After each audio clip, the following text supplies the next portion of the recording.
ती सगळ्यात महत्त्वाची रेमेडी कोणालाही लागू लागेल. हं. मग ते तुम्ही केल्यावर तुम्हाला कुठल्या वास्तुशास्त्राकडे जायची गरज नाही, ज्योतिषाकडे जायची गरज नाही. हां. तर तुमच्या कुलदेवतेची पूजा हे तुम्ही जर नित्यनियमाने करत असाल, हं. आता पूजा करताना पण वास्तूमधली पंचतत्व आपोआप होतात. बरं. जेव्हा तुम्ही कुलदेवतेला अंघोळ घालता, तेव्हा स्पर्श होतो तुमचा. हं. तेव्हा वायुतत्व तुमचं बॅलन्स होतं. ओके. नंतर तुम्ही त्याला नैवेद्य अर्पण करता कुठलंही, तेव्हा तुमच्यातलं जलतत्व अर्पण होतं. बरं. जेव्हा तुम्ही बघता, हं. त्यांचं खूप छान रूप बघता, तेव्हा तुमच्यातलं अग्नितत्व प्रज्वलित होतं. बरं. आणि जेव्हा तुम्ही दिवाबत्ती किंवा उदबत्ती, धूपबत्ती करता, हं. पृथ्वीतत्व प्रज्वलित होतं. हं. आणि जेव्हा तुम्ही घंटानाद करता किंवा शंखनाद करता, हां. तेव्हा तुमचं आकाश तत्व येतं.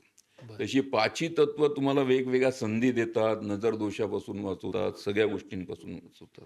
तर ही एक जनरल रेमेडी सगळ्यांनी करायला पाहिजे, की बरं. कुलदेवतेचं नित्य नियमाने पूजा करणं पाहिजे.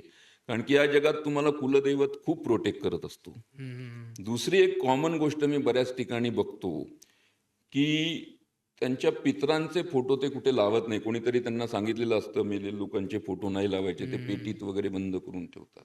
हं. तर मी त्यांना विचारतो, की तुम्ही आत्ता जे करताय ते कोणासाठी करताय? तर हं. त्यांचं उत्तर असतं, की आम्ही आमच्या मुलांसाठीच करतोय. हं. मग तुम्ही ज्यांची मुलं होता, त्यांनी तुमच्यासाठीच केलं. तुमच्या पूर्वजांनी काय केले? तुमच्यासाठी कष्ट केले, सगळ्या बऱ्याच गोष्टी केल्यात, रानावनात राहिलेत.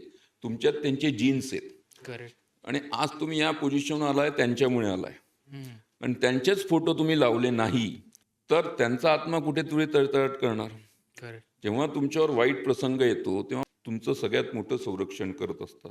बरं. तर साऊथ वेस्टमध्ये दक्षिणेला ते फोटो लावणं खूप गरजेचं आहे. बरं. तर या 2 रेमेडी बाकी उपायांबरोबर ते तर तुम्ही करणं गरजेचंच आहे. त्यामुळे ही जी आपली संस्कृती, जसं तुम्ही संस्कृतीला मानता, ज्योतिषाला मानता, न्यूमरॉलॉजी तर ही पाश्चात्य देशांची आहे. त्यात हं. तुम्ही स्पेलिंग वगैरे ॲड करता. हं. तर ही तर आपली जुनी संस्कृती आहे. खरं याला तुम्ही सगळ्यात जास्त महत्त्व द्यायला पाहिजे. आपले कुलदैवत, पितृ, पितृ. त्यांनी मग बघा कसे फळ येतात बरं. तुम्हाला.